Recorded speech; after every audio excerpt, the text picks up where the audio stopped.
Tết Tết Tết đến rồi, Tết Tết Tết Tết đến rồi, Tết Tết Tết Tết đến rồi, Tết Tết Tết Tết đến rồi, Tết Tết Tết Tết đến rồi, Tết Tết Tết Tết đến rồi. Tại sao lại nhìn anh thế? Tại sao từ nãy đến giờ anh cứ hát đi hát lại một câu vậy? Thì Tết sắp đến rồi, phải không quý vị? Bây giờ mình phải hát một cái bài gì mà mang cái âm hưởng của Tết nhất, thì bài này là bài Tết nhất mà Huy Vũ có thể thấy được, biết được. Thôi bây giờ thay vì cứ hát đi hát lại một câu, anh hãy chúc khán giả đi nha. Ok, bây giờ không hát nữa. Huy Vũ xin kính chúc quý khán giả và gia đình của Trung tâm Thúy Nga cũng như là quý khán giả của đài Vietface được những gì tốt đẹp nhất, may mắn nhất, an khang thịnh vượng, tiền vào như nước, tiền ra thì nhỏ giọt giọt mà thôi. Và đặc biệt nhất là trong năm mới, những ngày Tết được những sự đầm ấm và vui vẻ nhất bên người thân. Bây giờ Huy Vũ đã chúc rồi, Quỳnh Vi có muốn chúc quý vị gì không?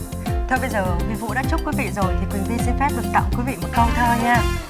Hoa đào nở, chim én về, mùa xuân lại đến, chúc một năm mới, nghìn sự như ý, vạn sự như mơ, triệu sự bất ngờ, tỷ lần hạnh phúc.